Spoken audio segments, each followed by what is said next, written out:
नमः संस्कृत दोस्तों, संस्कृत ज्ञान धारा में आपका बहुत बहुत स्वागत है।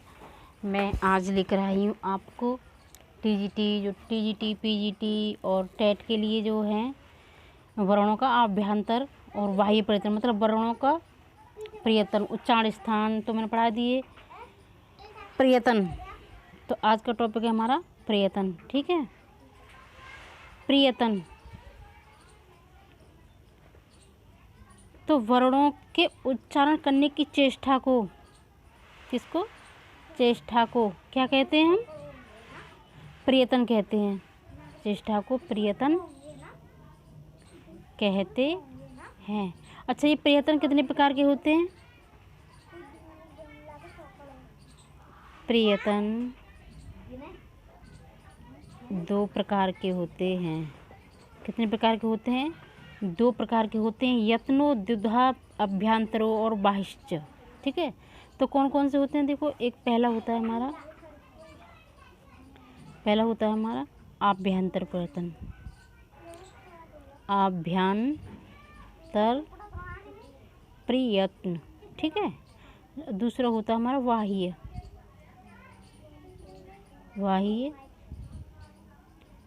प्रयत्न। एक आभ्यंतर हो गया और दूसरा बाह्य प्रयत्न हो गया। अच्छा, अब आभ्यंतर प्रयत्न देखो 5 प्रकार के होते हैं, बाह्य 11 प्रकार के होते हैं। ठीक है, तो हम आभ्यंतर प्रयत्न देखते हैं। ठीक है,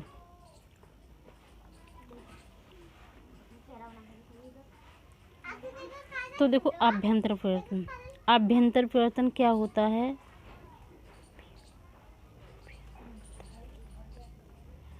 प्रयत्न क्या होता है कि जिसमें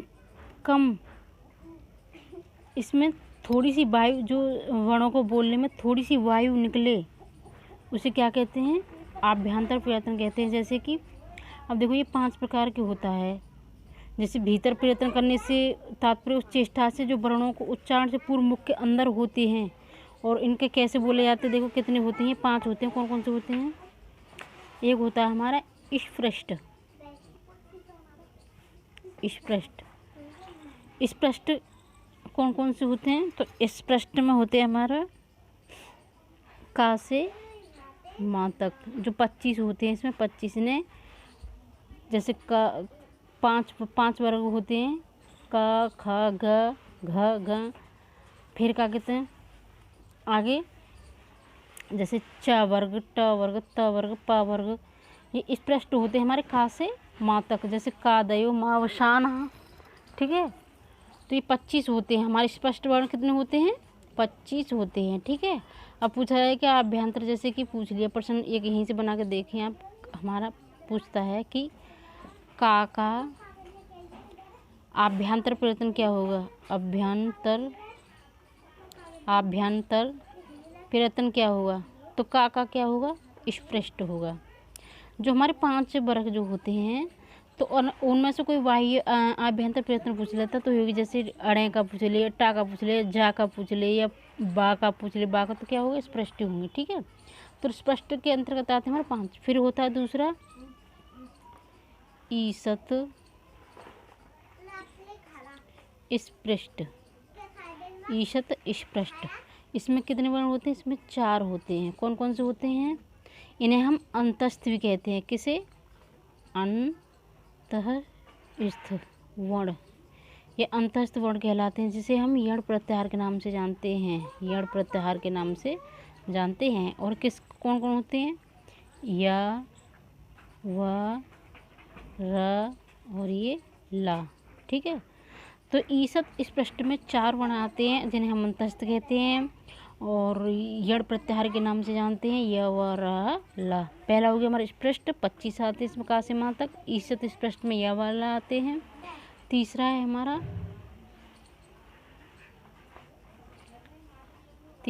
हमारा ईसत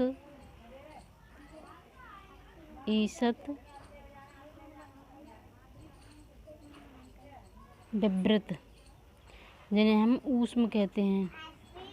ऊष्म, और क्या कहते हैं? सल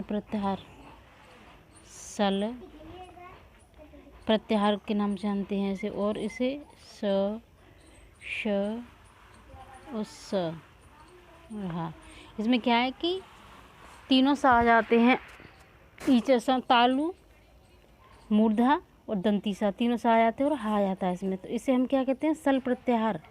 ये सल प्रत्याहार के अंतर्गत आते हैं। ईसत विवृत में 4 वर्ण आते हैं, ठीक है। आगे है हमारा विवृत। तो विवृत को हम कहते हैं अच, अच के नाम से भी जानते हैं। अच में संपूर्ण स्वर आ जाते हैं, स्वर होते हैं हमारे 9, तो इसे कहते हैं विवृत स्वराणाम, ठीक है। तो ये 5 इसमें 9 स्वर आ जाते हैं, तो ये हमारा कौन सा प्रयत्न होता है, आभ्यंतर का। अब जैसे पूछ लिए कि लिरी का आभ्यंतर प्रयत्न क्या होगा, तो क्या होगा हमारा, कौन सा होगा, तो विवृत। विवृत में सभी स्वर आ जाते हैं, ठीक है। और एक बच्चा हमारा 4 हो गए ना, एक बच्चा संवृत। क्या बच्चा, संवृत। 5वां है हमारा संवृत। अब देखो संवृत क्या होता है। संवृत का अर्थ है ढका हुआ या बंद। इसमें वायु का मार्ग रहता है और इसे प्रिय उच्चारण की अवस्था में ह्रस्व आ का संवृत होता है अगर, और ये उच्चारण की अवस्था में क्या होता है, ह्रस्व आ होता है। ये क्या होता है, ह्रस्व आ।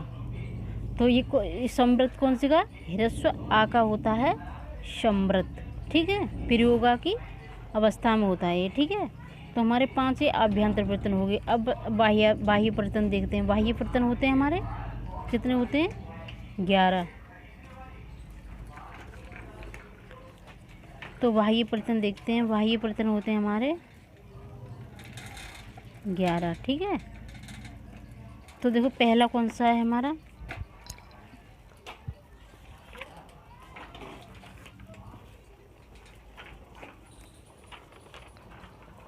देखो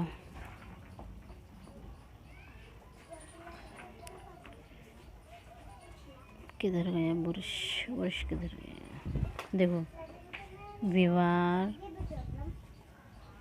पहला है विवार, विवार, संवार, श्वास, नाद, घोष, अघोष,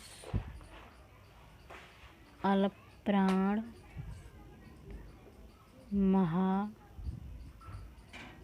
महाप्राण, उदात्त,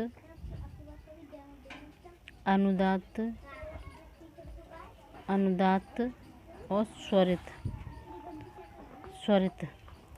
तो कितने होते हैं, देखो विवार, संवार, श्वास, नाद, घोष, अघोष, अलप्राण, महाप्राण, उदात्त, अनुदात्त और स्वरित। अब देखो उनके क्या होता है। देखो विवार कौन कौन से होते हैं, विवार होता है विवार, श्वास, अघोष। देखो कौन कौन से, इसे हम खर प्रत्याहार के नाम से भी जानते हैं। किसे, खर प्रत्याहार। तो इसको से खा, फा, छ, ठ, च, ट, त, ब, क, प, या, स, सर, ठीक है। तो ये इसका सूत्र है खरो विवारः श्वासा अघोष च, ठीक है। विवार, श्वास, अघोष कितने होते हैं, विवार, श्वास, अघोष। फिर होता है विवार, संवार, नाद, घोष, संवार, नाद, घोष।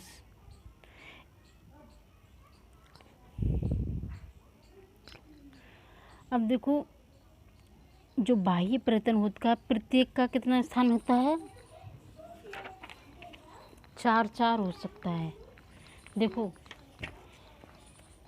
विवार, श्वास, अघोष, और वो अलग प्राण भी हो सकता है, महाप्राण भी हो सकता है, ठीक है।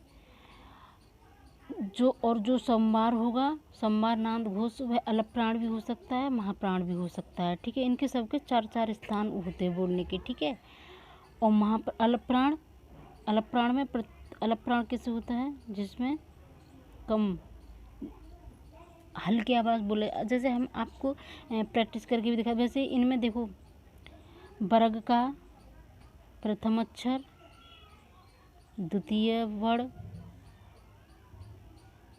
तृतीय वर्ण, इसके अलप्राण में क्या होता है वर्गों का प्रथम वर्ण, तृतीय वर्ग और पंचम वर्ग और हमारा पांचवा वर्ग। ये अलप्राण के अंतर यानी कि ट्रिक है हमारी 135।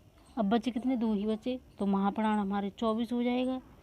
तो देखो हम ऐसे बोल के भी देख सकते हैं इसको। देखो एक हाथ अपना सीधा हाथ करो, हाथ पे बोल के देख सकते हैं ऐसे क ख क ख ग ख ख में ध्वनि हवा वायु स्पर्श हुई ना तेली से, तो उसमें क्या हुआ, ये महाप्राण हो जाएगा। जिसमें वायु आपकी हाथ को स्पर्श करे तो वो महाप्राण होगा, जिसमें नहीं करेगी वो नहीं होगा।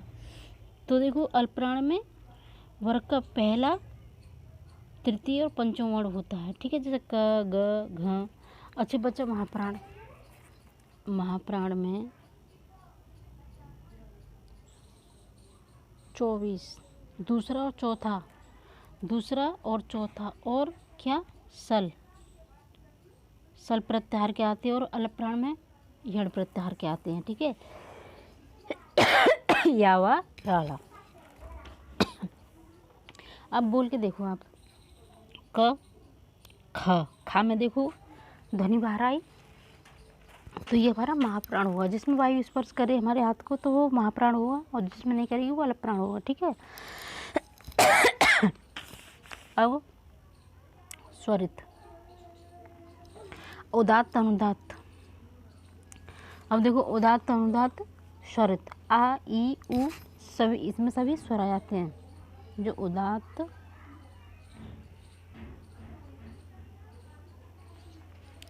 और स्वरित, इसमें क्या होता है, सभी स्वर आ जाते हैं, संपूर्ण स्वर, ठीक है।